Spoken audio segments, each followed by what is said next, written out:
'Cause I don't care, as long as you just hold me near. You can take me anywhere. You're making me feel like I'm loved by somebody. I can deal with the bad nights when I'm with my baby, yeah.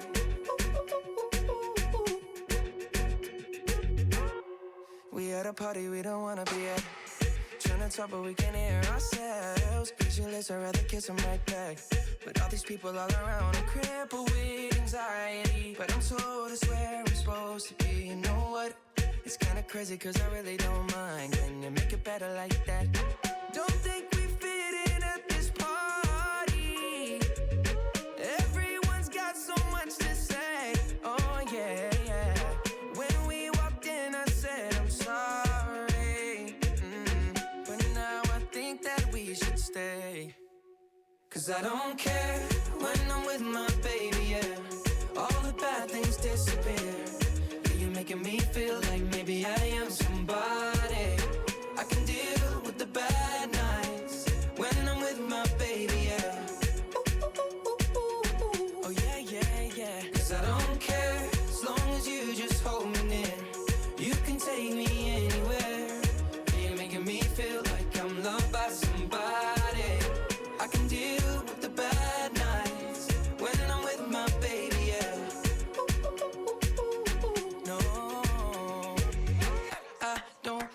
Nobody but you. It's like you're the only one here. I don't like nobody but you, baby. I don't care. I don't like nobody but you. I hate everyone here. I don't like nobody but you, baby, yeah. 'Cause I don't care when I'm with my baby, yeah. Oh, yeah. All the bad things disappear. You're making me feel like maybe I am somebody. Maybe I'm somebody. I can deal with the bad nights when I'm with my baby, yeah. Ooh, yeah, yeah. 'Cause I don't care, as long as you just hold me near. You can take me anywhere. You're making me feel like I'm loved by somebody. I can deal with the bad nights when I'm with my baby, yeah.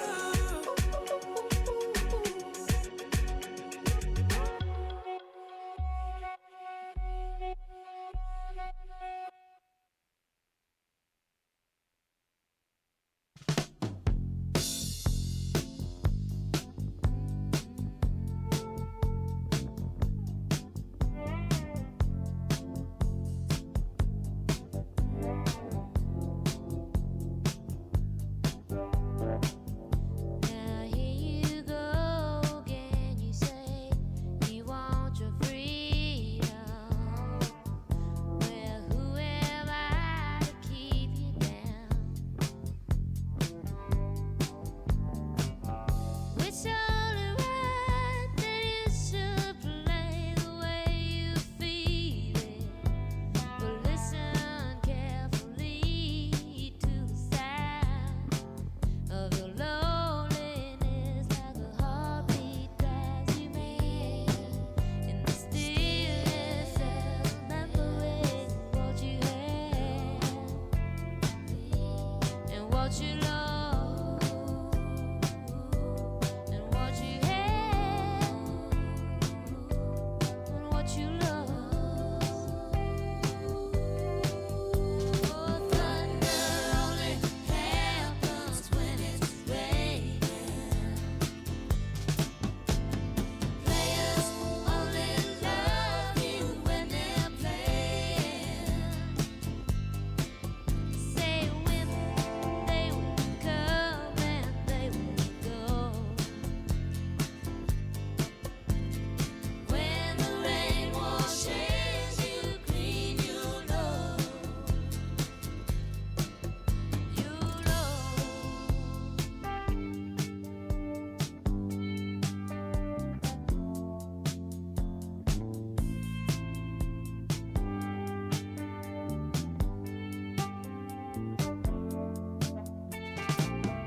Now here I go again. I see the crystal vision. I keep my visions to myself. It's only me who wants to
Please make your way to the seats. The program will begin momentarily.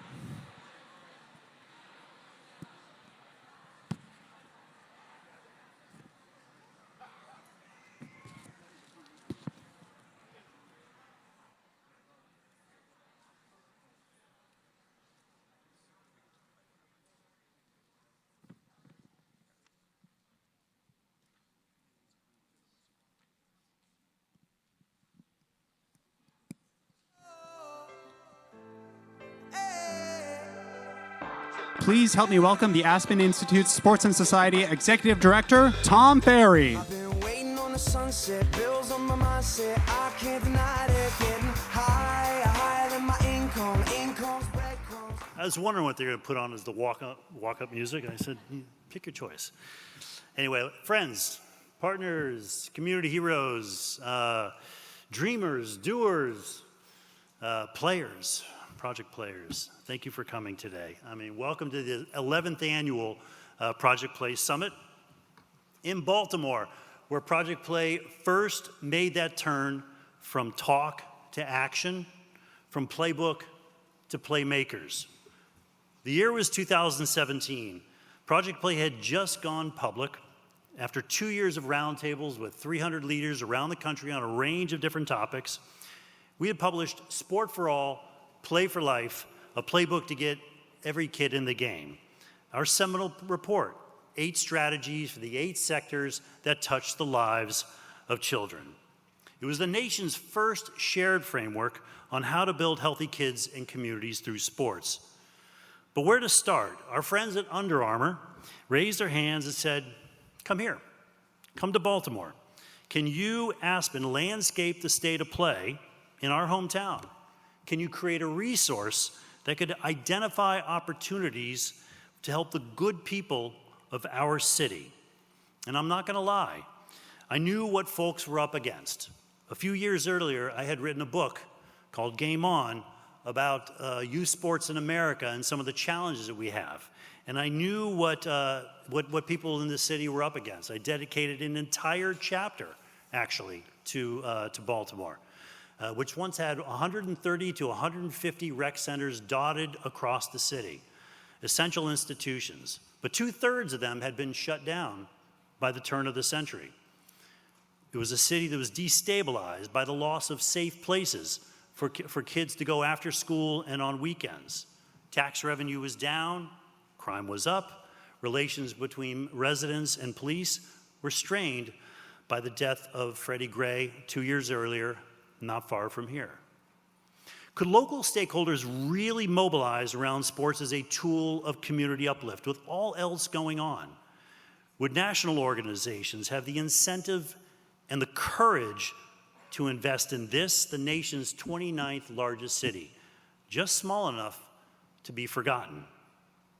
I'm happy to report that 7 years later, even with the disruption of COVID, we now know the answer to this question is yes. Yes. If you haven't done so already, please read our summary of the 12 key developments since the release of the Project Play report on Baltimore in 2017.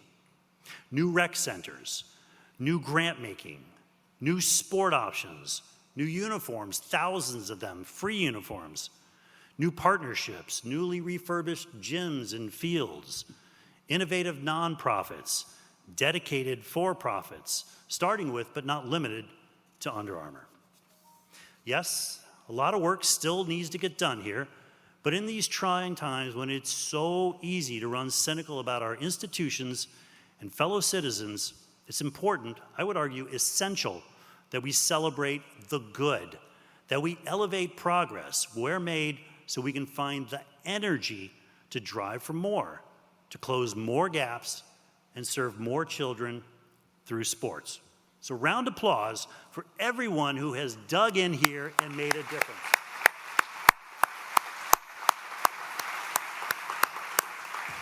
It's inspirational. Please read that story. You're like, oh my gosh, look at all of these organizations that have just said, you know, I'm going to attack one piece of the puzzle or another. We at the Aspen Institute are just so honored to bring this year's summit to Baltimore for the first time, this most resilient of cities. And the challenges keep coming. As everyone here knows, Baltimore was most recently shaken by the loss of the Key Bridge and 6 workers. These were men with families and children, young people in their care, who looked up to them and probably played sports. Lives were disrupted. A whole community has been affected by the collapse. But let me add this. That bridge will get rebuilt. And as it does, let's all draw strength from Baltimore. Let's all build bridges to a better place as we go forward in our work to build healthier children and communities through sports. Over the next day and a half, please reach out to the person next to you. Ask them what they do and how you can help. Reach out to the stranger who you would seem to have the least in common with and ask them why they care. Because I assure you they do care. They're here because they want to contribute. They're here to be more of a giver than a taker. Project Play is an extraordinary community of diverse leaders who come at this challenge from a variety of angles, from grassroots programming to policy making to private equity. Find that common ground and build from there. Then let us know what happened, because at Aspen we love nothing more than to show what is working in cities and in our society in rebuilding sports in America. People want these stories. They respond to them. So please reach back to us.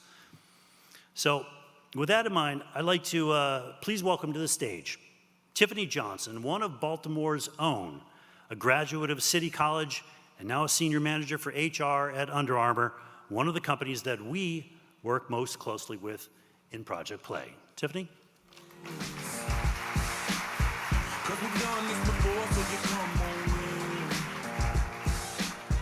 Make yourself at my home, tell me where you've been. All right, good afternoon, everyone. Look at all of these amazing people in one room today over the next 2 days. So excited. So on behalf of Under Armour's team, we want to welcome you to our home city of Baltimore and to our very own community center here, right? And this center here, it helps to really have that vibrant feel for kids today to be able to come and learn through academic enrichment, sports and physical education and career development. And so we are so honored today to partner with our Aspen Institute. And thank you so much, Tom Farrey, for your work that you're doing in bringing this program here to Baltimore. And so we've been fortunate, team, from the Under Armour family to partner with the Aspen Institution Group for many years, since 2017. And we are working to identify new opportunities and excited for the impact that we will have. And I personally know firsthand what it means to be born and raised in Baltimore.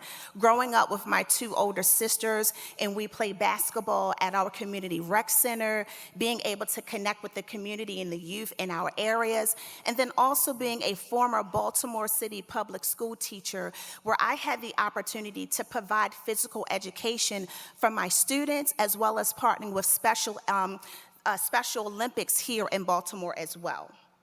But this is truly what I love about Under Armour, because we're passionate about increasing access to sports, because we know how transformative these programs are to our youth in the community.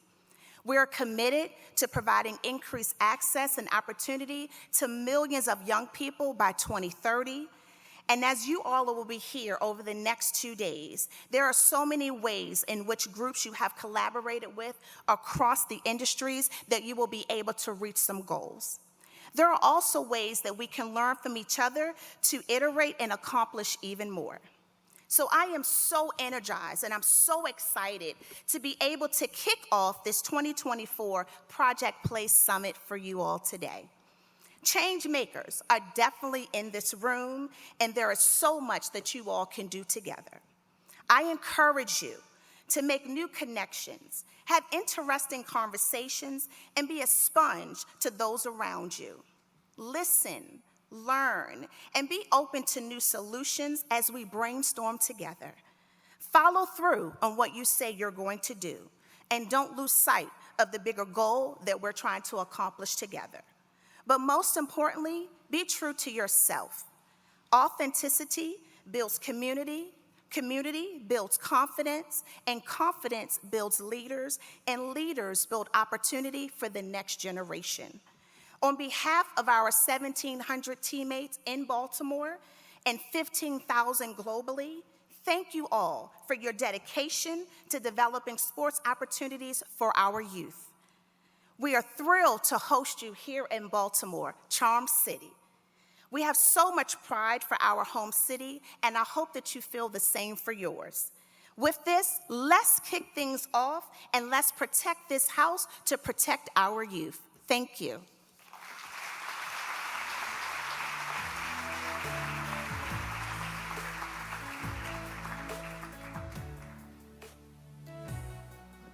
Okay, so let's hear from a really famous person. I'd like to bring up to the stage.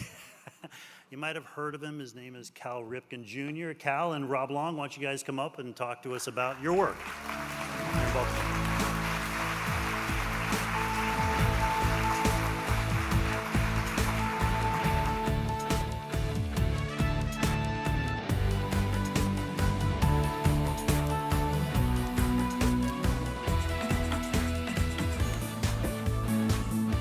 Wow. I don't think I've ever felt less significant walking up to a stage than I just felt. The man is adored in Baltimore, known to Baltimore quite simply as Cal. If you don't call him Cal, you call him the Iron Man. And you call him that because in 1995, he single-handedly captured America's attention once again for baseball after the 1994 strike. He's played 21 seasons with the Orioles, Rookie of the Year, two-time MVP, World Series champ, two-time Gold Glove winner, 8-time Silver Slugger Award winner, 19-time All-Star, and 2 of those All-Star games, he won the MVP.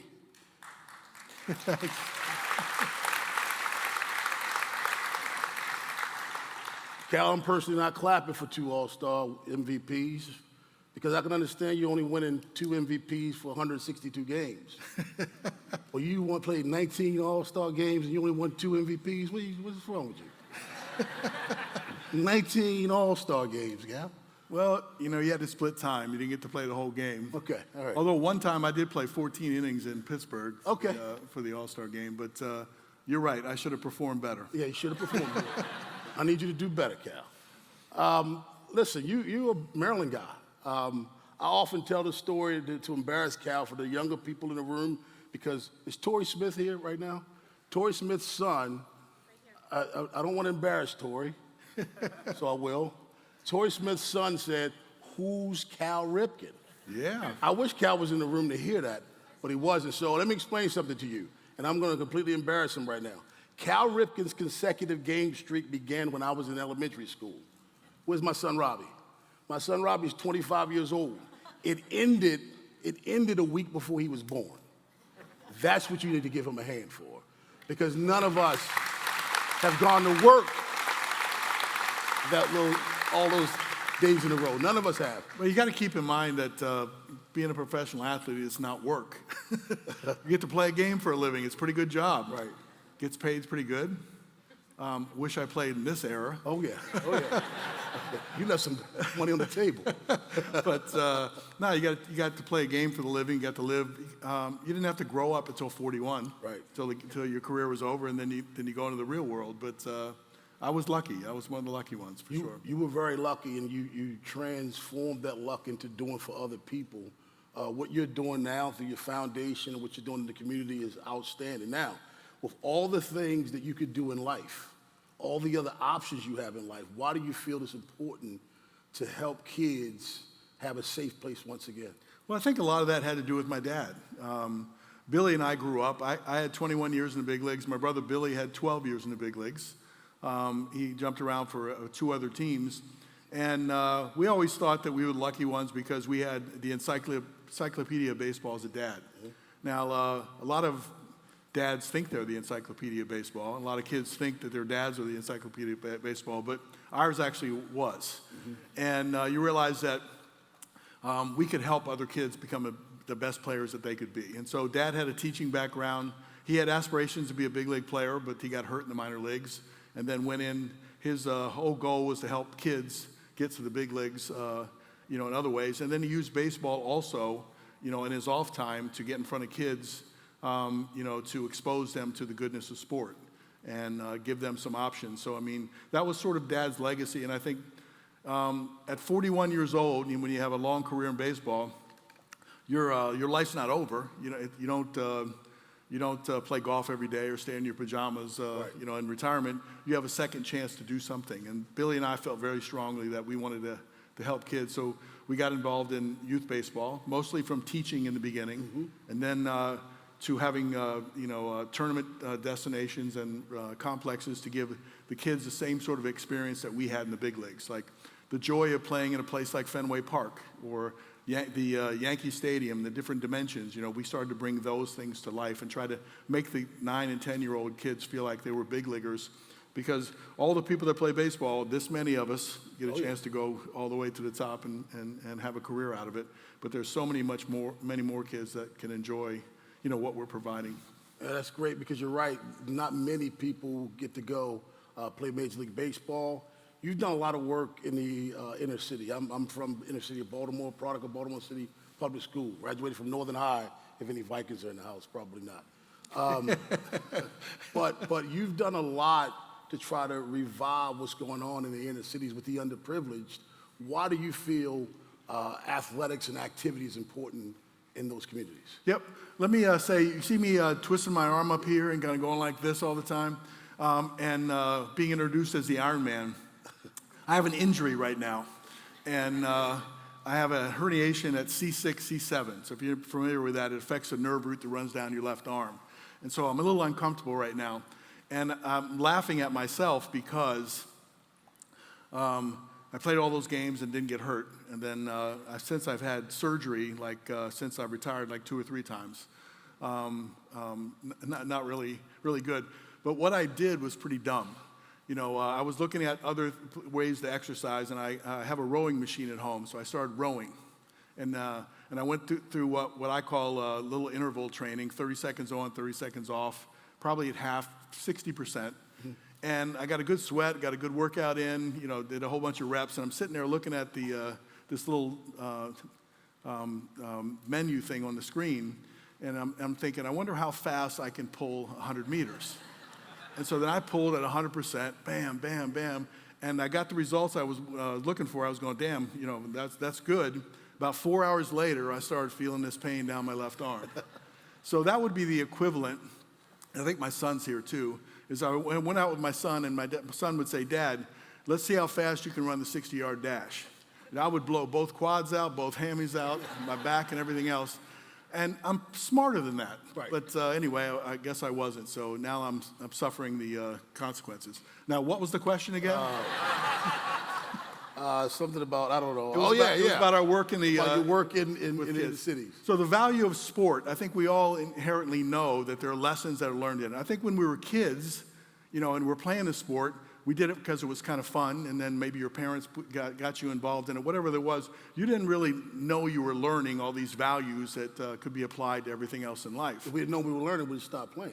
Right. We want to learn. Yeah, but teamwork, individual responsibility, your work ethic, discovering the secret, the power that you have in your own ability to work harder and be better. That's something that a lot of athletes have in common.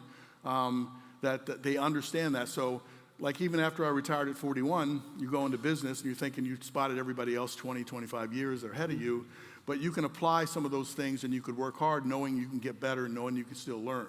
And so all those lessons that my dad really believed in, and then you have a position as a baseball player, we have a platform to help people and to do good things. My mom and my dad always said, community is important. You need to be involved in the community. And my mom even said, look, just think, if you become a big league baseball player and you sign for a lot of money, look how you can help with actually your time and your money. And I thought that was pretty interesting. And so when I signed my first contract, my 4-year deal, I got involved in a literacy program in Baltimore. And so I've always been open-minded to doing those things. And then once you start to do them, you start to see the power in your influence and the way that you can help. And then when Dad died, and we started the foundation in name of Dad, you know, his legacy, it was in helping kids. He did it professionally, and he did it personally as well. So we tried to do that. We tried to create something that would be in Dad's image and Dad's legacy, and to help kids. And we did that through baseball. It's not rocket science by any means, but going in some environments, and you're teaching hitting for the very first time in some of these places. And when you teach hitting for the first time, and you have a pretty athletic kid that's never done it before, he's holding the bat way like this or cross-handed, you adjust the handle, and all of a sudden, pow, the ball comes off his bat. The eyes light up and all that kind of stuff. And now you kind of hooked him a little bit, and then you can kind of guide him. And so the foundation has been really wonderful, where we've used baseball as the icebreaker, or the sports as the icebreaker. And then once you create a trusting relationship through mentorships and those sorts of things, then you can help guide the kids in other ways as well. So we couldn't be more proud to do things in Dad's name. You talk about you getting these kids getting their first hit. I'm sure you remember your first hits as a big league and all your big league experience. What kind of joy do you get when you know you just reached the kid, when you know you just helped the kid? Forget about just playing baseball, but you connect with him or her in another way. I mean, it's a really good feeling. There was a couple of moments, is like when you teach some kid how to hit and they do it successfully for the first time, there's this joy that comes over them. I thought it was really cool when someone asked me for my autograph for the very first time. On the other side of that, you're in the minor leagues, right, and you're almost asking someone to ask you to sign your name. But once you do that, and then some of the reactions, when you sign your name on a card and then their face lights up and they run and show their mom and dad or something like that, that's the same sort of feeling. Right. It grows inside of you. And you'll learn a lot of lessons as an athlete. You talked about turning 41 and having to turn the page. What have you learned during this chapter? Well, I've learned that now I've been out of baseball longer than I played.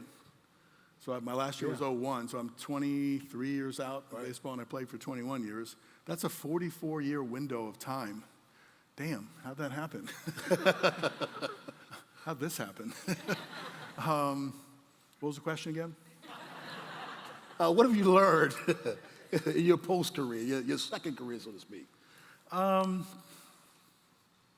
learned that a lot of the things you learn in sport translates to what you're trying to do now. I thought that I was at ground zero, but you're not at ground zero. You've learned a lot of things. You've had experience in the media. You've had experience understanding when you're doing well, and then you have an understanding too when you're not. I mean, I lived through a time when the Orioles started the season 0-6, and my dad was the manager of the team, and they fired my dad. And so we all got together and as a team. We decided to lose 15 more in a row just to prove that it wasn't my dad's fault. I'm glad you guys saw that as a joke, because it was intended to be a joke. But the joke was real, is that we did lose 21 games to start the season, and it was the worst kind of thing you could go through. But it taught you a lot about yourself.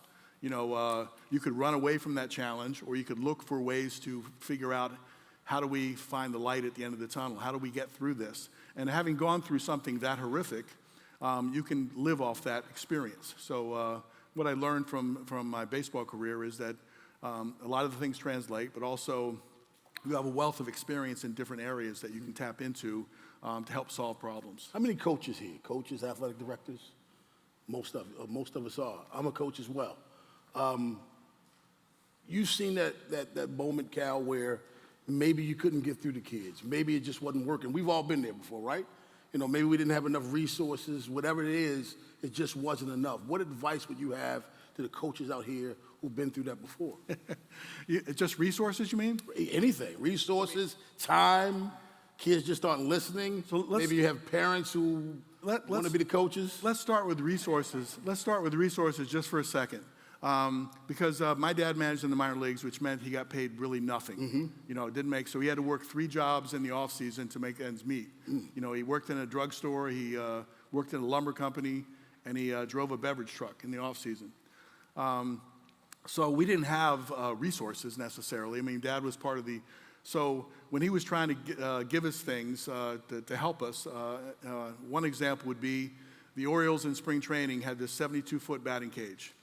and it had all these holes in it, and they were going to throw it out. So my dad said, "You're going to throw that out?" And they said, "Yeah." He said, "You mind if I take it?"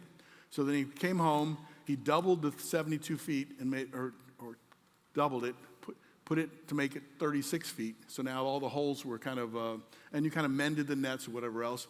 He cut a hole in the end, and then he built a pitching machine from spare parts that he had, and he created a pitching machine that threw through the hole so we could stand in there and do things. So he did that kind of stuff all the time. We edged our driveway with 2 nails and a string and a hatchet. So, I mean, and you're thinking, what happened to that electric thing that could go up and down the thing where we can get done like that? So he taught us all those things, and you could be innovative. We had a soccer team that he wanted to create a soccer team. We didn't have a field to play on.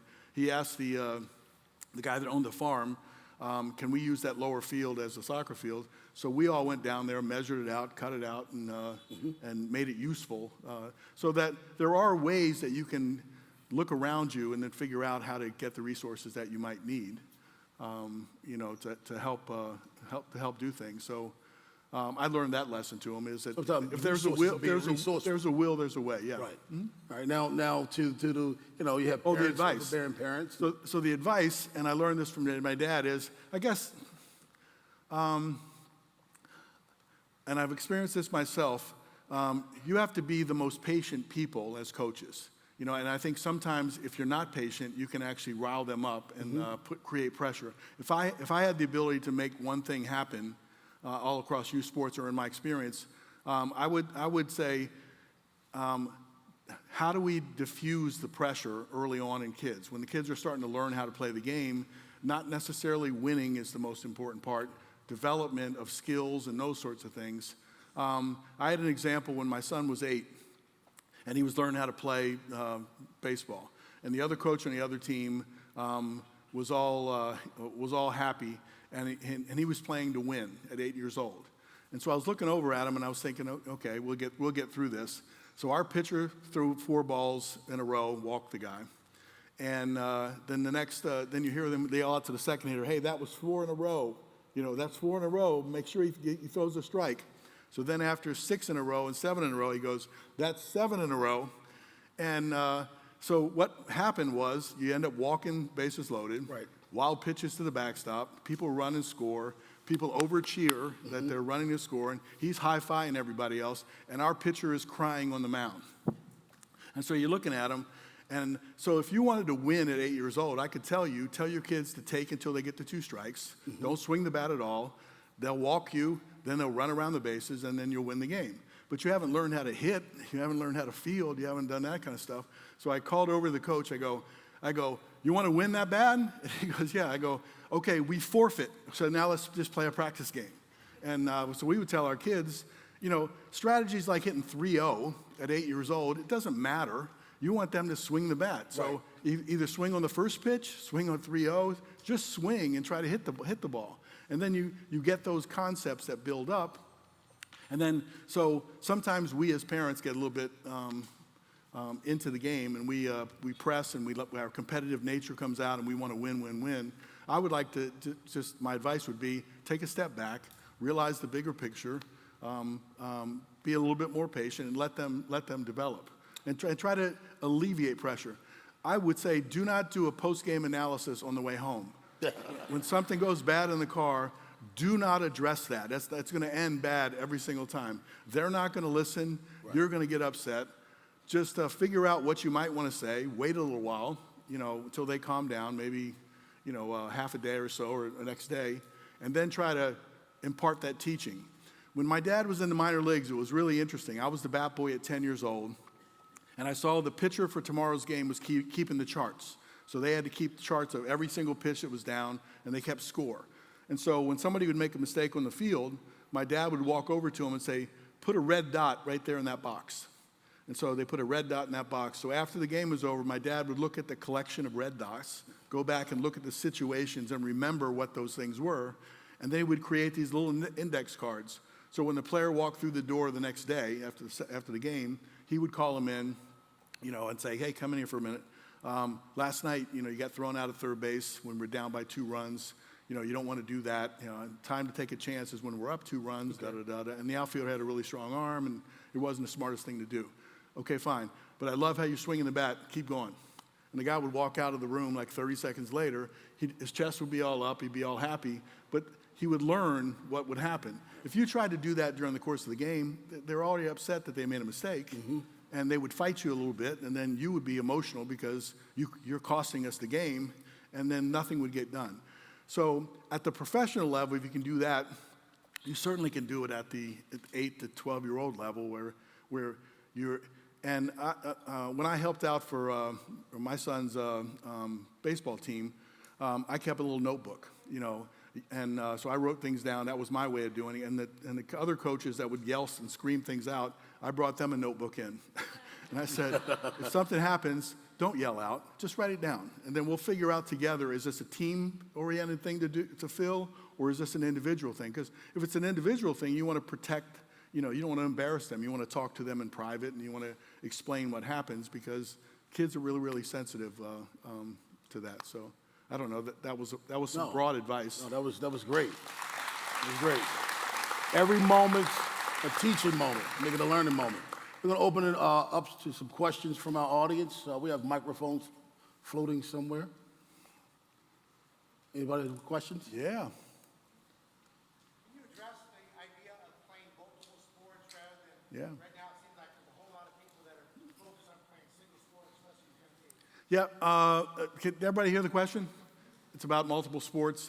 It's the normal question. I'm a big advocate of playing other sports. For one of the reasons is maybe the kids aren't ready to play 70 or 80 games, and we're in the tournament business, and we sell that. But maybe they're not ready mentally or whatever else. And I would be concerned that mentally they get a little burned out. You want to grow that seed of that desire and that fun inside of them. You want to have fun so when they get up to a higher level and they got to call on themselves, they're going to have to call on the love of what they do. You don't want to kill that seed by playing too much. I played basketball, soccer, and baseball. And my belief is that you develop the athleticism because other sports challenges you in ways that you might not get in your own sport. And so soccer gave me a lot of wind. We ran a lot of hills, gave me some lower half strength. But when you're doing something without your hands and you're kicking with both feet and you're moving in all different directions, your agility and your balance is really affected, and you develop that more. Basketball was very quick twitch. You're moving very quickly from side to side. You're jumping multiple times. You're developing that sort of quickness. So that when it's time to actually choose which sport that you want to focus on, you then have built the athleticism to do that. So I'm an advocate to that. And if you're leading it, if you're guiding your kid as a parent or a coach, and you're forcing them to do something, you might want to reconsider, what you're doing. If the kid is leading you and saying, I love baseball, I can't get enough of it, and then all he wants to do, then I'm fine with that as long as the kid is leading that. But I think there's a huge value in putting the glove down and then giving your arm a rest from throwing the ball, let it recover. So in different seasons, pick up the basketball, pick up, football, do something else that will, in the long run, help you when it's time to specialize. So it's happening much earlier now, and a lot of times there's pressures. If you're going to stay on this team and this coach is a really good coach, you got to commit the fall ball and the off-season training and all that kind of stuff. I will say if you have a super talented kid, you have the power because you can say, well, I don't really think I want to do that. Maybe we won't play for your team. And I guarantee you that coach will say, okay, I'll change my rules, and maybe that could be a model and example for other people because they want to grab, the best kids. Yeah. Anyone else? Right here. So, what advice would you give us as coaches where you have some parents that are unapologetic about living their lives through their children? Like they'll tell you, I didn't make it, I'm living, like they are very intentional about that. Sure. And so for me, I'm in basketball, and so you have parents standing on the side, literally coaching their son or daughter through the game, and then they move towards the coach's side of the bench because they want to be heard. Yeah. What advice do you give programs like mine that are trying to go to the model of, hey, it's not about winning, Right. it's about development. This is a marathon. No one's getting a scholarship in elementary. Right. But they believe with social media, with a lot of the things that are out there, NIL now, where kids are actually getting opportunities in elementary and middle school. Right. What do you continue to reiterate to those families that this is not that serious right now? I feel for you. I think personally that you're the coach. If you're the coach of the team, you have an opportunity to set your own rules with the relationship with the parents. And there becomes a certain age where the parents, it should be the kids going to the coach and having that relationship as opposed to going to the parents and the parents going to the coach. And usually it's about playing time. My kid's not playing. Why isn't my kid playing? He's not going to get a scholarship that way, or all this kind of stuff. So I don't know how. That's an individual coach to the group of parents, and maybe setting the tone, maybe having meetings and understanding that before any of the season takes place might be a good thing. Doesn't mean you still have to enforce it and police it, I guess, when you go on. I know the parents, at our complexes, that's the only problems we ever have, really, as the parents. Maybe umpires, too. But parents and umpires, sometimes that's a lethal combination. How we handled that is, like, sometimes the umpires feel like they're going to run the game. They're going to bark and yell. If somebody's yelling at a call, they'll come over and warn the bench. If I hear another word from you guys, I'm throwing you out of the game. And invariably, they turn around and somebody chirps. And then they got to turn around. They don't know who said it, but they got to feel like they got to throw the coach or somebody out of the game. And then it becomes a negative sort of experience. So the way that we handle it in our complexes is, and we tell the umpires, if there's an issue like that, don't handle it yourself. Turn around, call timeout. Doesn't matter what the situation is. Go back and tell our tournament director. So it used to be we had orange shirts sitting behind the thing in a little booth. Tell them, and then we'll call somebody, and then the game will be delayed, and they'll come and go to the area that's causing the problem, and they'll say basically, we have zero tolerance for this. If you continue this behavior or whatever else, then you'll be ejected or thrown out of the game. And usually that works because everybody's looking at you, and you brought attention to that issue before it got out of control. And that works pretty well. In the beginning of our games, there's a message from me about a sportsmanship message. And then and so it resonates with my voice. And then if a thing occurs, then I have my brother Billy come in. He's got a recorded message that said, we're not kidding. You're going to be out of here, or something like that. It's a little harsher message. And I tricked him to doing the second message as opposed to the first.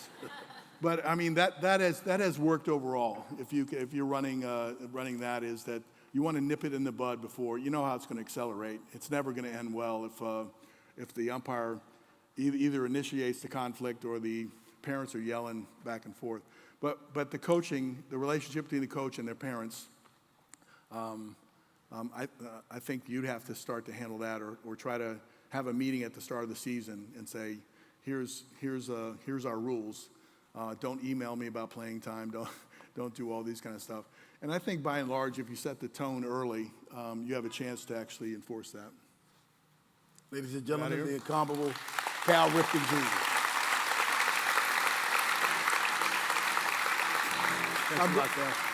I was going to explain. I'd love to sit here and talk to you all day. I'm going to the British Embassy tonight to have dinner down there. And so I got to go back to Annapolis and then to D.C. and be there by 7 o'clock. But thank you very much for having me.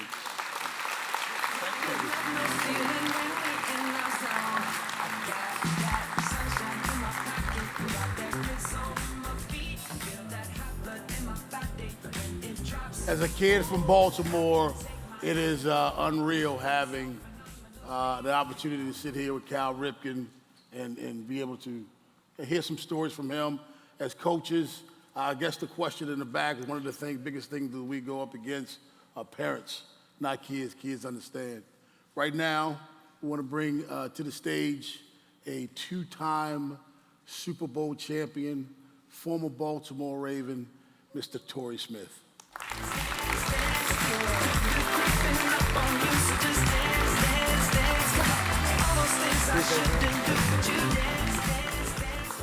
Torrey is the childhood hero of my kids. Torrey won two Super Bowl championships. One of them really matters to us because he won them here, right? Won it here. He went on to the Philadelphia Eagles and then on to the Carolina Panthers. Baltimore, Philly, Charlotte, 3 great cities in my opinion. What made you choose Baltimore as home? Man, I think just starting off here, I tell everyone first of all, can we clap it up for Cal Ripken one time? Yeah. It's different, isn't it? Yeah, it's different. Every time I see him, like a little kid in me comes back. I'm different. Like, Cal Ripken. I'm looking at my sons like, yo, this is Cal Ripken. I'm glad I'm not the only giddy one on the stage. Yeah, right like, now, you man. kidding me? But my son, he was tripping a little bit. He was. I said, wait, you got it right, but you were tripping, saying, he definitely asked, who's Cal Ripken? Like, wait, what? He's like, oh, number 8? Okay, all right, guys. Oh, yeah, he said, who's Cal? I'm sorry, we were talking too cool a language. By the way, TJ is more entertaining than his dad. I sat in a room with him, much more entertaining. Yeah. But for us, tell everyone I'm a Virginia boy, but I'm a Maryland man. Having an opportunity to go to the University of Maryland, being right here in Baltimore for those 4 years on my rookie contract, and then just coming into the city, and I felt like the city embraced me. I saw a lot of need. I saw a lot of kids that I felt like were like me, and it really felt like home. The only reason we're here and not somewhere. I love fishing. I love heat. I hate being cold. Oh man! So we're only here for the people of Baltimore. It made us feel like home. So that's why we decided to plant our roots here. Torrey, before we get to your present, I think your past is relevant. I know your story. Tell us a little bit about your upbringing. For people who may not know. Yeah, I was born in Richmond, Virginia, but I'm from Colonial Beach, Virginia, small town. Oldest of 7. My mother moved around a lot, wasn't very stable. Ended up getting into a very abusive marriage when I was about 3rd grade or so. So before 16, we lived in probably 20 different places, shelters, folks' homes, hotels, you name it. And I was kind of like the father figure in our house because of the abuse, the physical abuse, the drug abuse that he was going through at the time. So, it was definitely challenging for us coming up, but sports was always my way, my outlet. My mother, even though things were challenging for us due to some decisions that she made oftentimes, she never let my grades slip. It's like, no matter what our situation was, I had to hold myself to a high standard at all times, and honestly, I think that's what helped make me who I am and to be sitting in front of y'all right now. I think your mom once said she used your desire to play sports as that tool to keep your grades up. Oh, absolutely. It didn't matter. I'm talking, we could be commuting, we could be in a hotel, we could be wherever. Listen, I don't care what the situation is. You're still going to have to go into school, and you're going to have to get good grades. And, like, that standard there, like, my mom didn't play. I got a C on a midterm one time. And y'all know midterms aren't even like real grades. Right. I had 1 C because we only had 1 grade, and she took me off the basketball team. And it took for my guidance counselor, the coach, all the coaches, and everyone to explain that it was only 1 grade, and it's fine. I'm asking my teacher, like, please give me an assignment so I can get this back up. But she didn't play, and that discipline really kind of helped shape me. Yeah. Tell us how sports overall played a role in you. What got your attention through sports? Man, I think sports is fun. Like I always played everything.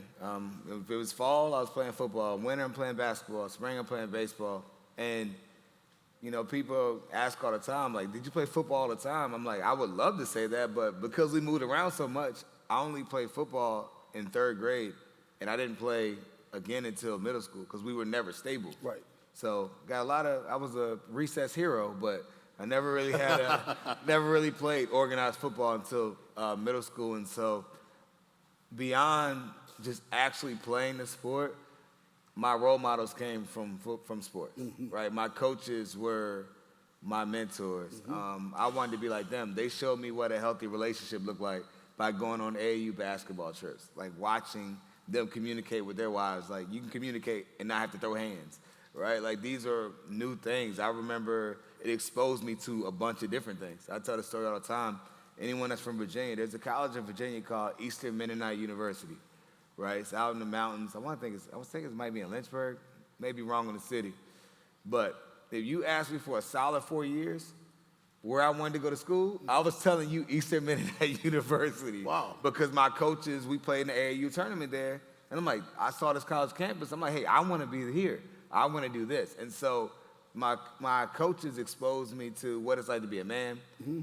They challenged me to be disciplined, and because of sports, it allowed me to see different things, which helped me craft this vision for what I wanted my life to be, and that would have never been possible without sports. That's awesome. That's awesome. So you applaud the coaches that are in the room. Oh, absolutely. Yeah. Tell us about your organization, Level 82.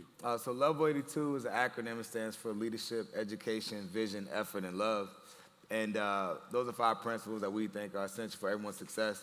We currently run a rec center in West Baltimore that's being closed down for about, we'll see what Baltimore City says. Let's say 2 years for renovation. The Baltimore Ravens donated $20 million to help renovate the space, to continue to create safe spaces in the city. And with the Boys and Girls Club, it's going to be truly awesome to bring it there. But it started, I don't know where y'all are staying here, but if you go to that Hyatt across the water, that's where I was staying when I retired. We were waiting on our home to be finished, and I was just driving around the city all the time with Craig Singletary, the security director for the Ravens, trying to figure out what we were going to do when we retired. Now that I was retired, my wife was like, first of all, you need to sit down and relax. But I was like, hey, what are we going to do? We had done after-school programs. We had done so many different things. And like with the UA house, you experience it's like, hey, you can impact a child, but the best way to really change a child's life is to be able to impact his siblings, is to be able to impact his parents. And so for us, the opportunity to have a space popped up in partnership with Rec and Parks, and I'm excited about where it's going. It's going to mean a lot to the folks in West Baltimore. Do you feel like Recs and Parks gets it in terms of the need for their presence in Baltimore City?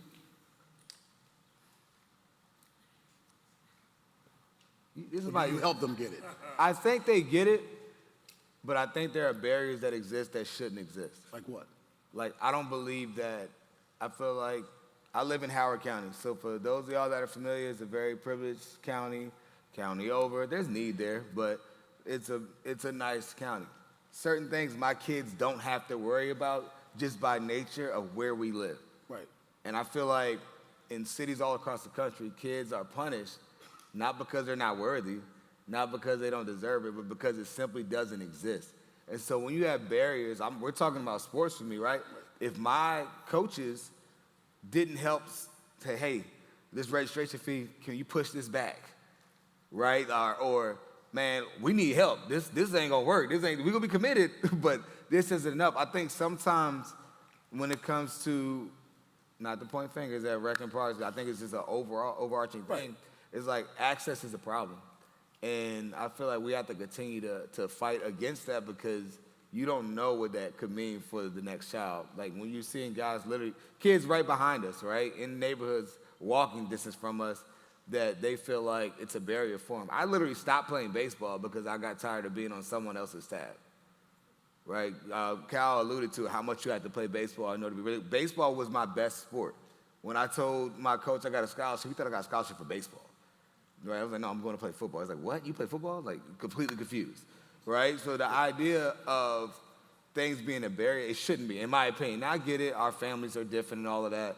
But in my mind and our responsibility, like so many people in here, you want to do what you can to make sure that sports isn't a barrier.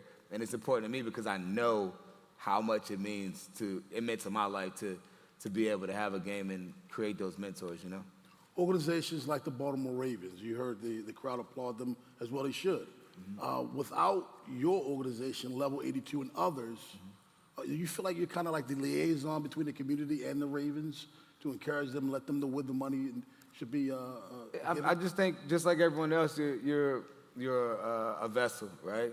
Everyone's a vessel, right? How are you used? Everyone's a light. Like, how are you seen? What are you able to connect people to? And I feel like for my sake, it's been awesome to be a Raven, to be a part of an organization where people actually do care, because there are a lot of people in corporations that don't care. This is being completely honest. So to have an organization that was able to back a vision, you know, it's so much bigger than sports in terms of that rec center.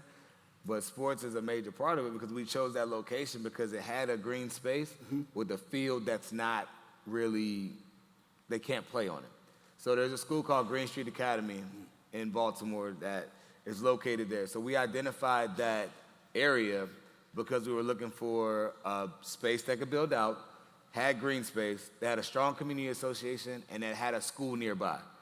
And that checked the box for all of those different things. And so when we had the opportunity to sit down and talk with Green Street, like, well, where do you guys play your home football games? I'm like, well, every place I've been and every place I've lived, their high school games are played at their high school, right? And these kids from Green Street Academy have played football games, lacrosse, whatever it may be, somewhere else. So how can you build community if you always have to travel? How can your folks come to your games, similar to my parents, if transportation's a challenge, right? Like, the most convenient way to play, like for my kids that live in Howard County, they don't have to worry about that. And so now, coming in the future, these kids are gonna have a space that's right behind their school where they can continue to build community, where they can have the support of their parents, and they can just thrive and just have what most kids have. And that's a simple ask, but to me, I just think it's people in this room that can understand where I'm coming from, but overall, I don't think everyone really understands how important it is to just be normal. Now, you were on the other side of this, and now you're on this side. What have you learned being on this side of it? I mean, I learned a lot. One, Cal just let me know I'm an awful coach. I'm listening to what he's talking about. I'm like, dude, you would think they should arrest me for how I am. But I think it's just important to be on the other side and just try to get back as much as you can. You know, I see my coaches, like, I'm now that guy, right? For over, I mean, you add sports and you add what we're doing in the community, probably over 600 different kids every year. And they have real access to me. Like, pick up the phone, right? We're there. Their parents say their grades are challenging or their attitude is bad. I'm going to the school, right? Like, we're doing whatever we can to really pour into them because my folks did that for me. I think that's how it has to look if you had the opportunity to do it. And so to have the opportunity to be a person that's able to support the youth and also help connect them with people that are bigger, that can do more, it means the world. And, you know, to watch them grow and challenge them. I mean, my kids, it's a way for me to bond with them, challenging them and watching them grow. Because I'm not going to lie, this is completely off subject, but raising privileged kids when you didn't grow up privileged is a task. I'm serious. Like, it is a task. And so I want them to have the life lessons that I had without the trauma.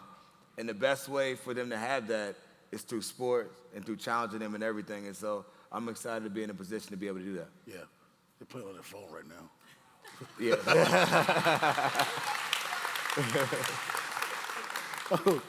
Open it up for some questions. Yes, sir. So you talk a lot about how coaches help you grow and just the experiences that they going into your AAU games and everything.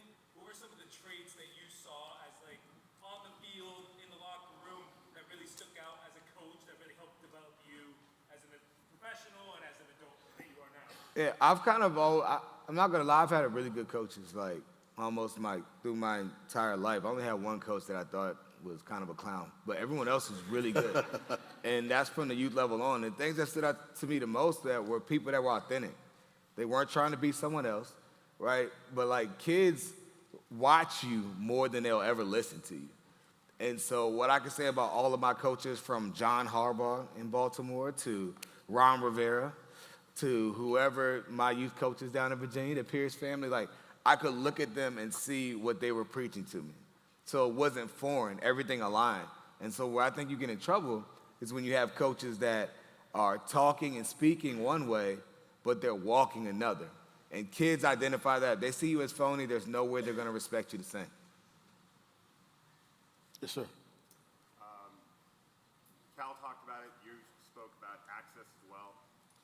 Are there initiatives you guys are involved with that are helping to defer the costs?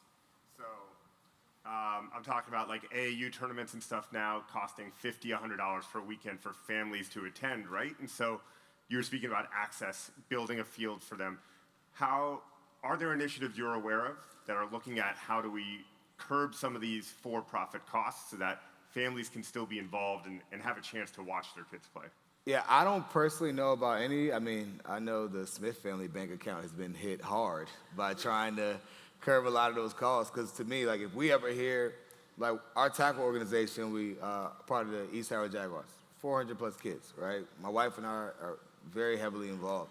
There are kids that come, if they have issues paying for it, it's not an issue, right? Even with our own organization, like, people come out there, it's not going to be an issue, regardless of a price tag in any situation. In my eyes, it's not real. If it's a problem, it's not real. And so I think it's just hard because some things do cost money to keep it going, and I get it. But I think it's, when it comes to, you mentioned tournaments specifically, they're making so much money, folks are never going to change that. They're never going to. That's just the truth. But I think we have to try to identify ways to be real there, to figure out what we can do to help. So I loved hearing your story. Thank you for sharing what you shared about raising privileged kids. That was very relevant. It definitely was not off topic, so thank you for sharing that. What sort of advice would you give to coaches in using the trauma-informed care approach? What would you tell them how to deal with some of the kids that they are interacting with? Yeah, I think that's a great question, actually. To me, I think it boils down to, again, being authentic and love. You know, I'm a person that I wasn't comfortable saying I love you to anyone until my wife. And that's because it wasn't something that was said in our house all the time. And then my mom, when she used to say it, I'm like, you're saying this when we're in a messed up situation. So I'm like, it meant absolutely nothing to me, right? That was my own trauma that I was dealing with in a way. Like, love is an action to me. That word means absolutely nothing.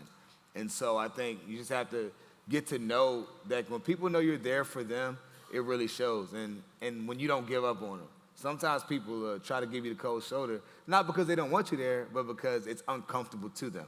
So to me, I think it's just about being authentic, getting to know people, and showing genuine love, and it tends to cure a lot of things. Ladies and gentlemen, give a hand to Torrey Smith.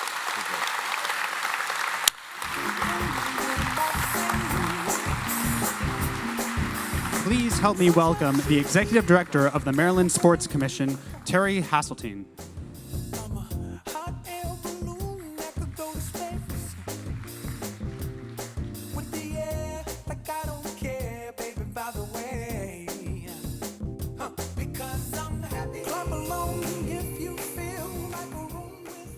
I don't know who gave the walk-up music, but that was my walk-up music when I was the chair of the National Association of Sports Commission, so spot on.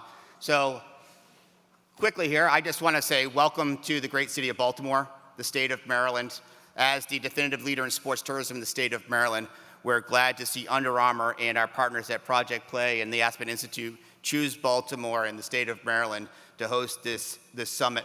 The topics you're about to undertake over the next several days are critical to the future of youth sports, critical to the outcomes that we're trying to drive here in the state of Maryland through our partnerships at Team Maryland, through our park and rec programs, and through the services that are provided through the state and through the city. As an economic driver for the state of Maryland through youth sports, it is critical for us to also remember that we're also here to give a platform to give opportunity and access to sports for young people. So when we bid on activities like the World Cup, bid on things like the NFL draft, bid on things of that nature, we bid with an intent to help the next generation of young kids have opportunity.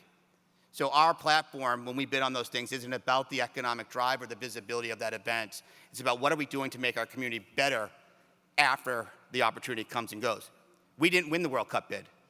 However, we created 2 programs during that process that will live in the city of Baltimore and the state of Maryland well beyond the World Cup. The first one was Let's Play. We partnered with the Maryland State Youth Soccer Association in collaboration in creating an after-school program using football as a platform to give kids in underserved communities an opportunity to build themselves, their internal integrity, their willingness to want to participate and play and build a better person, and using soccer as the platform to give them that tool. The other platform that we created during the World Cup bid is called Football for Peace, which is a global initiative using diplomacy through the sport of soccer to keep kids how to deal with conflict, how to deal with conflict resolution. but also using the game of football as a way and a means to drive better content. So we created the MVP program with Football for Peace. One of my board members is here today who's an instrumental member of that team, making sure that Baltimore is the driving force on connectivity for the next generation of kids through the game of soccer as that platform.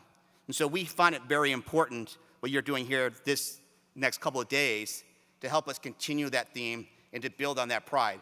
Those are just some of the examples of things that we've done, but we always have the next generation of citizens and residents of the state of Maryland in mind when we do any activity.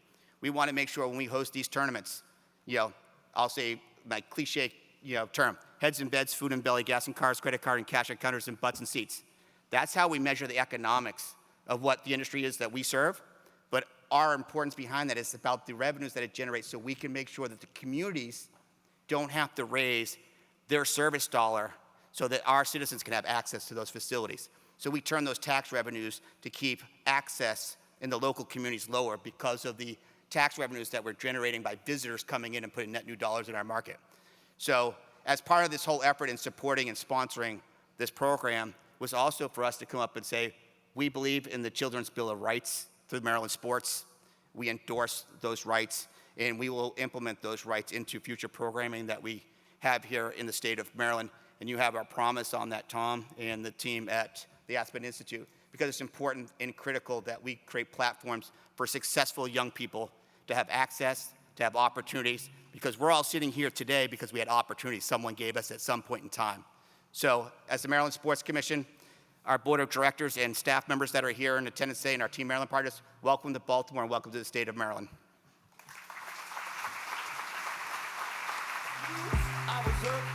Please help me welcome Aaliyah Carroll, Marcus Keene, Will Ferrelton, and the Aspen Institute's John Solomon. Not a yes, sir, not a follower. Fit the box, fit the mold, have a seat in the foyer. Take a number. I was lightning. Thanks for being here. We get to follow Cal Ripken and Torrey Smith. That's pretty cool. But I would argue these are the most important people that you're going to hear from maybe this whole week, and that's young people themselves. My role with Project Play, yeah, please, a round of applause. Absolutely. So my role as Community Impact Director, I have the honor to talk with youth and to analyze our youth survey results throughout the country as part of our State of Play reports. These are year-long reports that identify barriers and opportunities for young people to access sports and physical activity in select communities across the country. Our very first one was here in Baltimore in 2017. We now have been in 12 communities across the country. We have 4 more coming really soon: Aspen, the Parachute, Colorado, Baton Rouge, Louisiana, Kansas City, and Washington, D.C. And the most important element to these reports is incorporating youth voice into the process.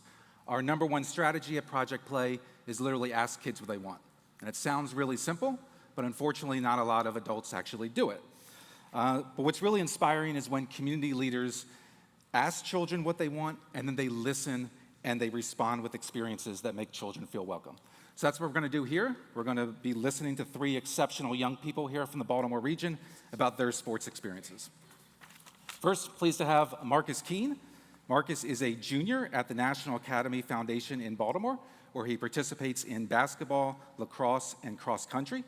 Marcus has made the principal's honor roll 3 quarters in a row. Yeah, absolutely. And Marcus is a member of Under Armour's Student Athlete Leadership Council, which brings in about 60 students from Baltimore schools each month right here to UA House for leadership training. Next to Marcus is Aaliyah Carroll. She is a senior at Forest Park High School in Baltimore, where she balances a 4.5 GPA, wow, while playing multiple sports. Basketball is her first love, and she also plays volleyball, softball, and tennis. And like Marcus, Elias is also a member of Under Armour's Student Athlete Leadership Council.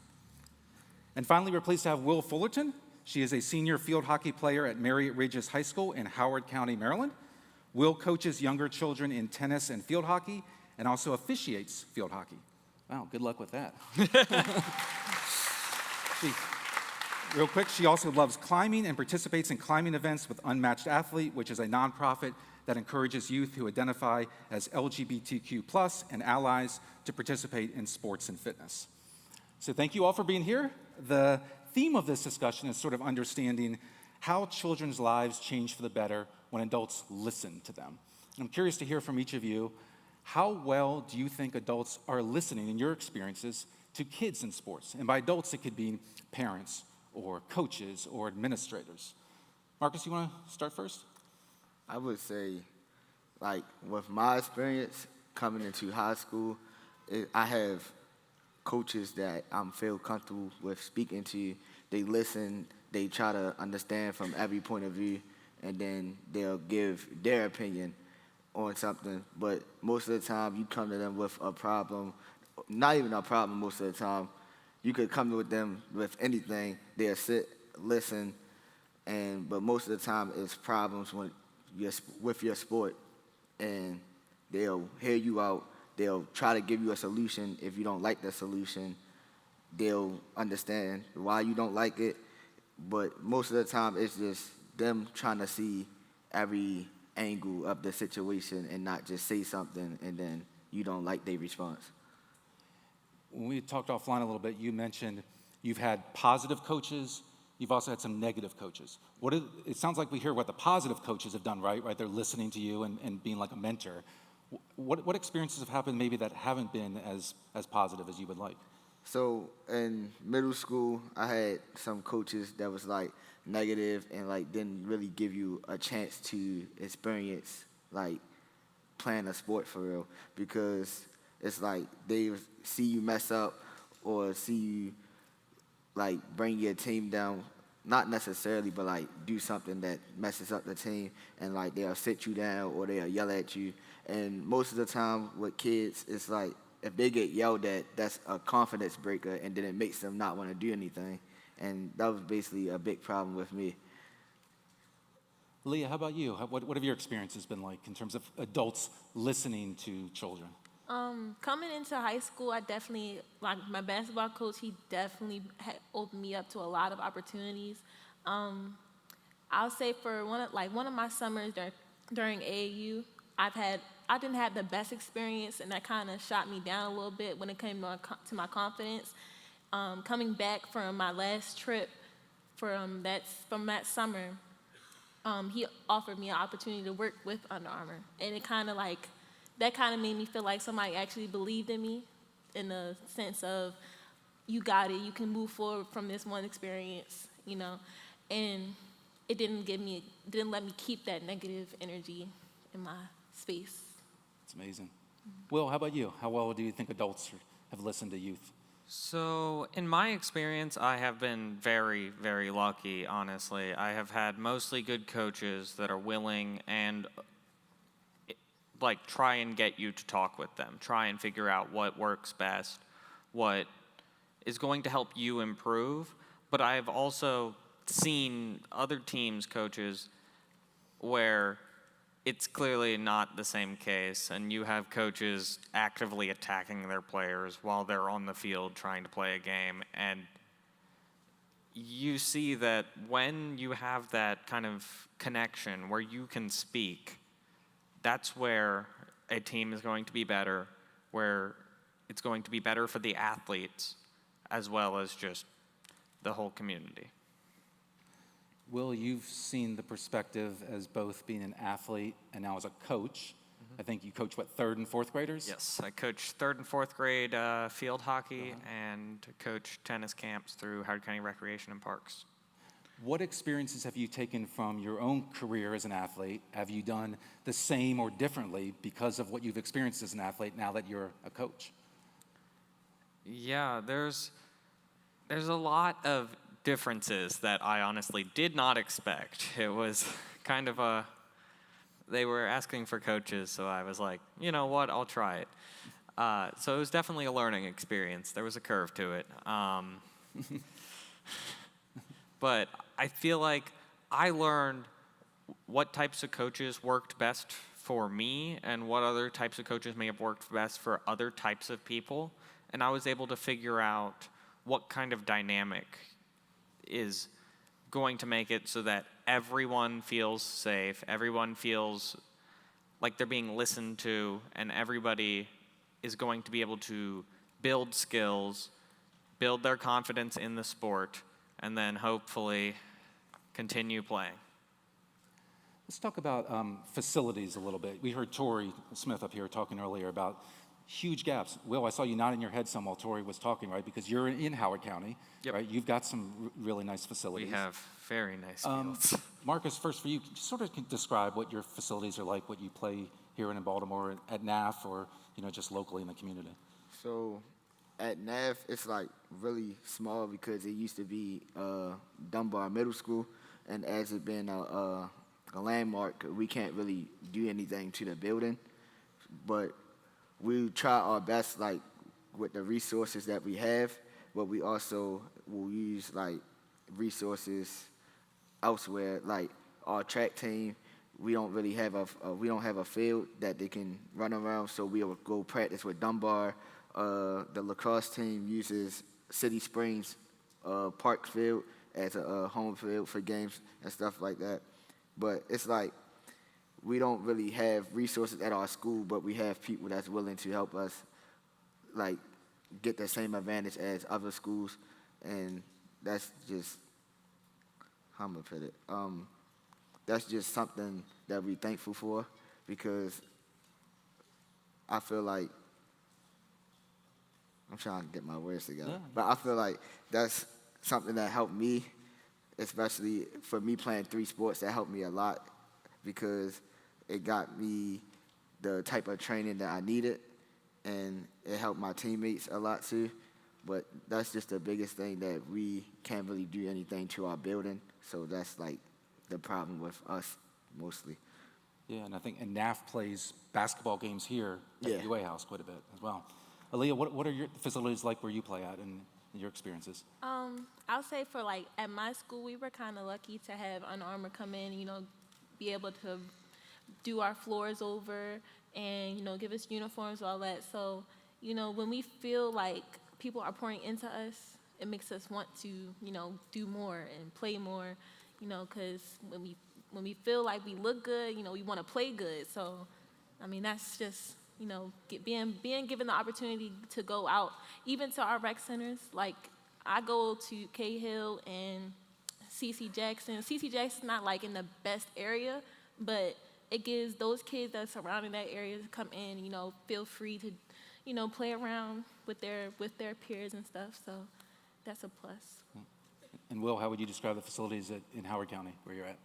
I have been very lucky to be doing sports in Howard County. We have amazing facilities. We have every high school has a turf field with a whole stadium bleachers, with a scoreboard and everything. My specific school also has 3 Bermuda fields attached to it. We also have a baseball stadium across the street, technically on the middle school's grounds, plus a few more grass fields.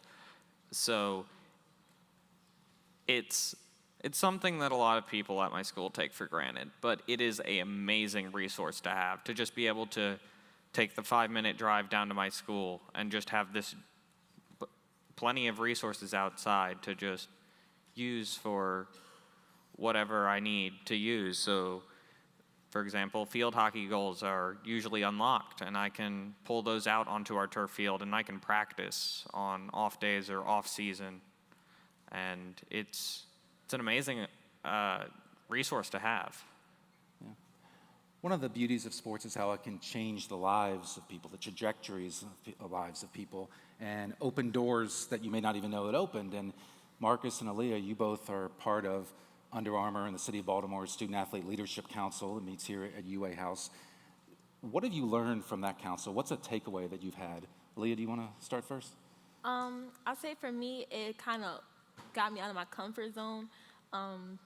Because, you're not forced to talk, but it makes you want to talk to other people and get to understand how other people feel about certain things. I've done it for 2 years now. This was my 2nd year doing it, and this year I got a lot more open than I was last year. Last year I was more so quiet and more so observant and listening to how other people feel. And this year I feel like I was more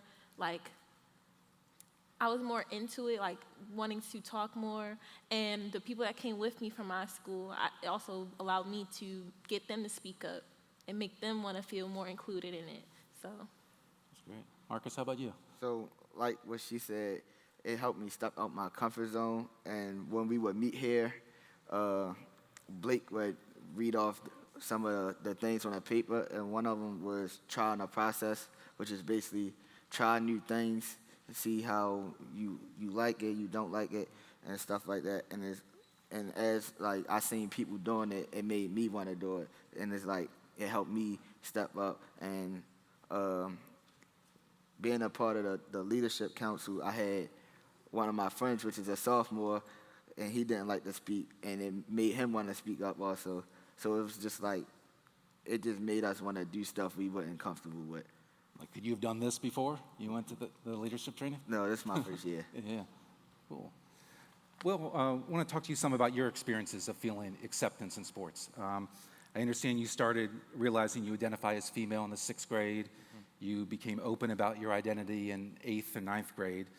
You're goalie on your high school girls field hockey team, the club field hockey team, and you're also part of Unmatched Athlete with sort of more unstructured activities. How would you sort of describe what your experiences look like in terms of the traditional high school sports and club sports environment versus Unmatched Athlete? Yeah, so for high school and club sports, it's always been, unfortunately, a hostile environment. I've had both things occur on my own teams as well as with other players. I've had certain words said to me on field during games. And it's something I know how to deal with, but I could see how that would entirely put so many people out of just trying to do sports, especially when you have a national organization telling you you can't play. That's rough when your whole team's going to a national tournament and you're told you're not eligible, and so you're sitting at home while your entire team is off who knows where, and you feel like you're being kept from continuing to be a part of that team. Unmatched Athlete, though, has given me, it's a place where no one cares what your identity is. That's not the important factor. The important factor is you doing a sport. And so it gives you that escape from whatever stuff people might be trying to say, whatever ridiculous things I'm being told by coaches, players, teammates even. And it gives me that way to continue to work with a community that I know is going to be accepting and allow me to improve in a positive environment. So despite what you've experienced, you continue to play sports. Yes. Why keep playing? I just feel sports they just have so much benefit to me that I've pretty much gone past what other people are going to try and tell me about how I shouldn't be playing, because that's not what's important to me. What's important to me is getting to have that physical exercise, have that teamwork, work with other people, and just have an environment where everybody is working together collectively to build on one specific thing, where you're all like-minded and you're all working to achieve the best you can at a sport. Yeah.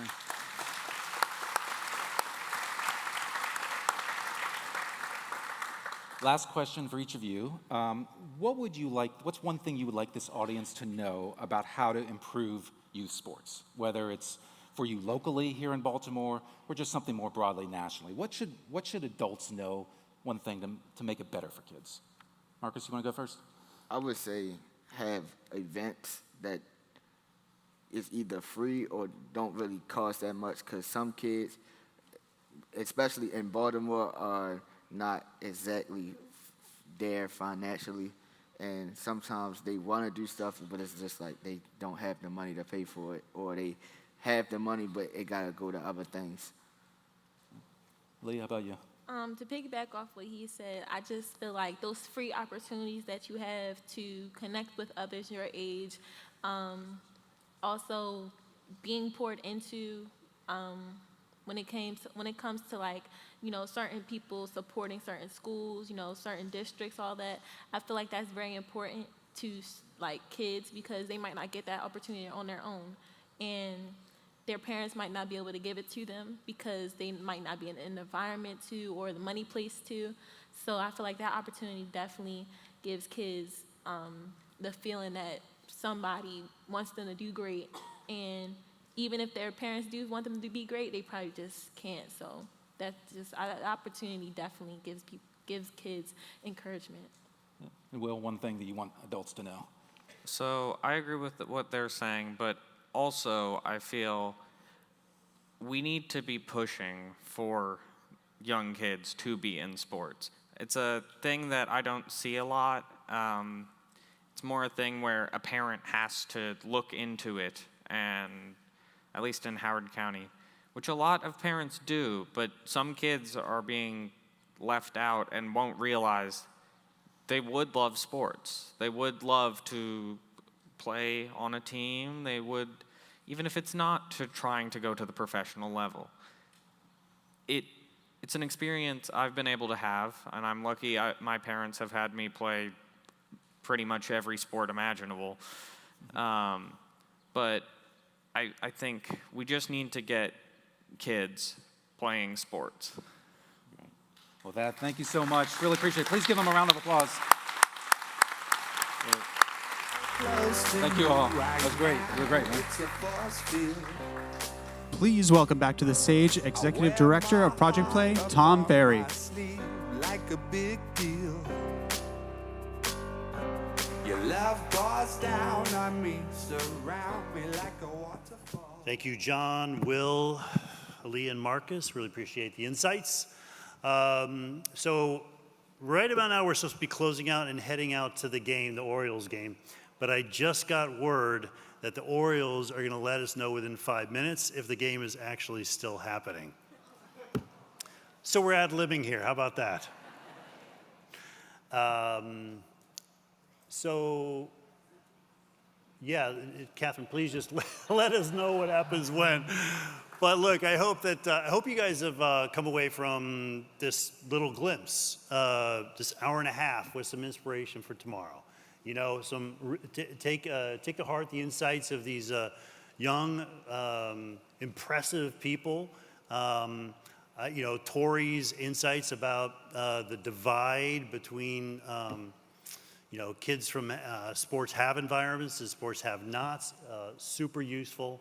And of course, Cal Ripken, my goodness, you know, he's pretty much the word of God. And tomorrow we're going to have a lot of conversation around systems level change. We're going to get a little bit wonky. We do have some star power as well. We got, you know, Mike Loxley. We've got Governor Wes Moore. We've got, you know, a terrific panel on the key to getting to 63% participation in this country. Conversations around health equity. You know, we've got Deanna Flores, the great flag football athlete. You're going to hear a lot about flag football in the coming years. It's one of those real sports that shows what's possible when you introduce a game that is low cost and is sort of scalable and can reach a population that hasn't been reached previously. It's exploding. It's like pickleball. I swore we would get through the summit without saying the word pickleball, but there you go, because I know we're all tired of it. But there's a lot to kind of think about. So I'm hoping this game happens here. If it doesn't happen, there's not much we can do about it, and I'm so sorry about that. Your ticket will be good to be used at another time. So if you're in Baltimore, that's a little bit easier to do than if you came from California. But I'm from California, and I'll use it at some point as well. But before we kind of either say good night for the evening or head over to the game, I'd like to bring up Andre Fountain, if you can. Andre.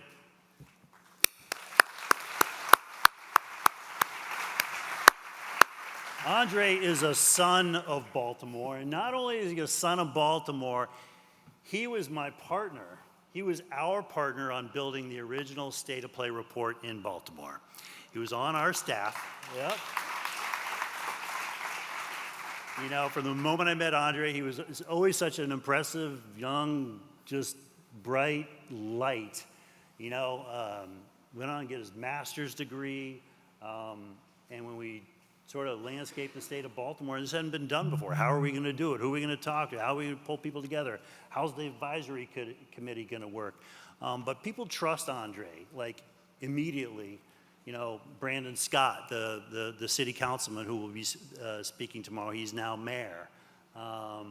You know, he had a relationship with him, other folks around town. So Andre really helped open doors and was really a fantastic entree into the city and ultimately in all these State of Play reports. So Andre, please thank you for everything you've gone through. And Andre is now with the Boys and Girls Club of Metropolitan Baltimore, and he was going to share how they're providing the tickets for you to go to the game, but how are you going to ad-lib? Go ahead. Well, thanks, Tom. And it's amazing to be here today. Thank you all for coming to the Project Play Summit.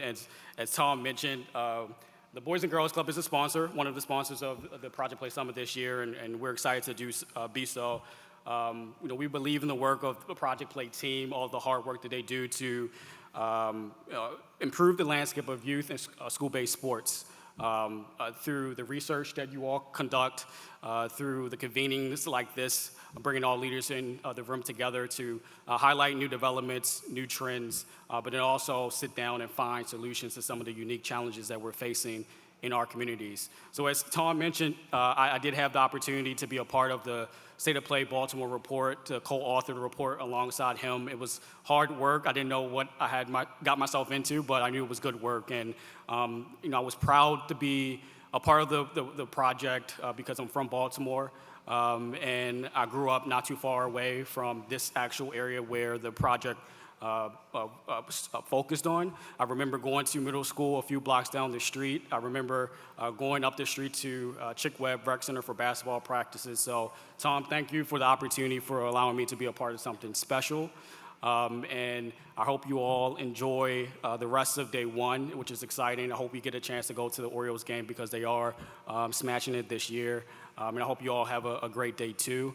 And as Torrey Smith also mentioned, now it's like a full circle moment for me to be able to be in the position that I have within the Boys and Girls Club of Metropolitan Baltimore, to work with the Baltimore Ravens, to work with Level 82, to work with Green Street Academy, which is a local charter school, and to work with the Department of Recreation and Parks and so many other partners to transform the Hilton Rec Center located in West Baltimore. It's a 5,000 square foot facility. We're adding 25,000 square feet to the building, and when it's all said and done from an athletic standpoint, providing better access for young people to participate in sports, we'll have a gym, we'll have an outdoor basketball court, and we'll have a turf football field. We'll have a fitness facility inside the building as well as a dance studio. So we'll have so many opportunities for our young people, and I'm definitely thankful for the opportunity that I had with Aspen as I continue my journey in doing the good work that you all are doing here today as well. So thank you, Tom.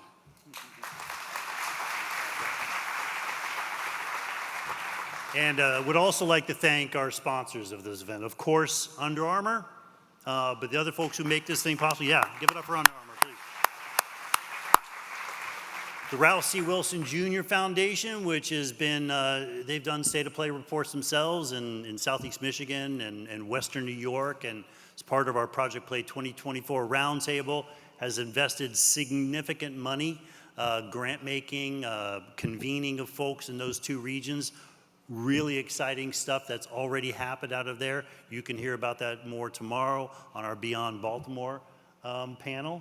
The Maryland Sports Commission, you heard from Terry, it's terrific. This is one of the few sports commissions around the country that does have within its purview the idea of growing access to sport. Players Health, which is an insurance company focused on youth sports, You will have Tyree Burks, the CEO, tomorrow, talking about an incredibly exciting new development that they've been working with us on regarding insurance incentives, and I'll just stop there, I'll leave the rest to him. Good Sport, a terrific partner of ours for several years for the summit. Game Changer, of course, with Dick's Sporting Goods, and also USA Today is our media sponsor. So the text I'm getting from Jennifer Brown-Lerner, who I always listen to, says, "We are working on a plan. Just assume the game is on." So, what I think that means is the game is on, she says. All right, so thank you. A little relief there. Okay, we're gonna, I think you go out through there, and then the buses are over here. Yeah, so head on out. All right, we'll have a bullpen party and have a lot of fun. Stumbling out of bars, I follow you through the dark, can't get enough. You're the medicine and the pain, the tattoo inside my brain, and baby, you know it's obvious. I'm a sucker for you. Say